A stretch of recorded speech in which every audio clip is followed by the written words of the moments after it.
In this video, I will show you how to defer NIIT, Net Investment Income Tax, sometimes known as Medicare Tax, with a 1031 exchange. Real quick, 1031 exchange is when you defer taxes, sometimes forever, when you sell one property and buy another one, and you use specific rules and timetables. How to defer net investment income tax, commonly known as NIIT or Medicare tax, with a 1031 tax deferred exchange. This is not the NIT, this is NIIT, and you may not have heard of it before, okay? And the reason you haven't heard of it before, perhaps, is because very often your accountant or most people think of it in terms of additional income, or they think of it also as additional interest or dividends. But in this case, we're talking about the tax on real estate if you sell your rental property. Number one, figure out your net gains from the sale of your rental. Here's an example calculation of how to do an NIIT tax. Let's say your sales price is $1 million, but your original price when you bought the property was $400,000. So you have a $600,000 gain. Your property is selling at $1 million.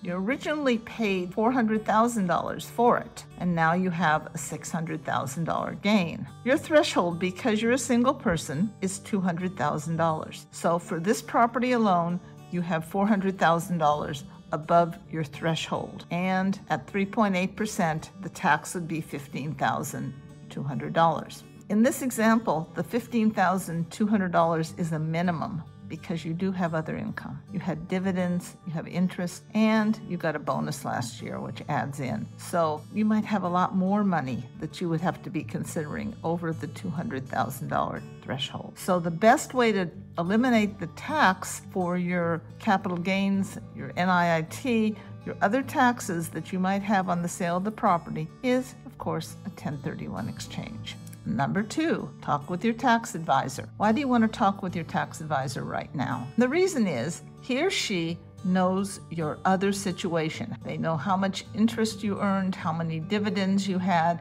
and what your salary was for the last year. Number three, check your filing threshold. This is a different word that we don't normally use in taxes, but it has to do with what you're allowed to have as your earnings without being taxed a net investment income. Why do you have to check your filing threshold? This is because it has a unique threshold of your other earnings. If you're single, $200,000. If you're married, $250,000. Number four, add other income. The IRS Form 8960 shows you how. Better to work on it with your accountant. Number five, multiply the adjusted income over your basis by 3.8% to estimate your tax. And number six, do a 1031 exchange instead of a sale.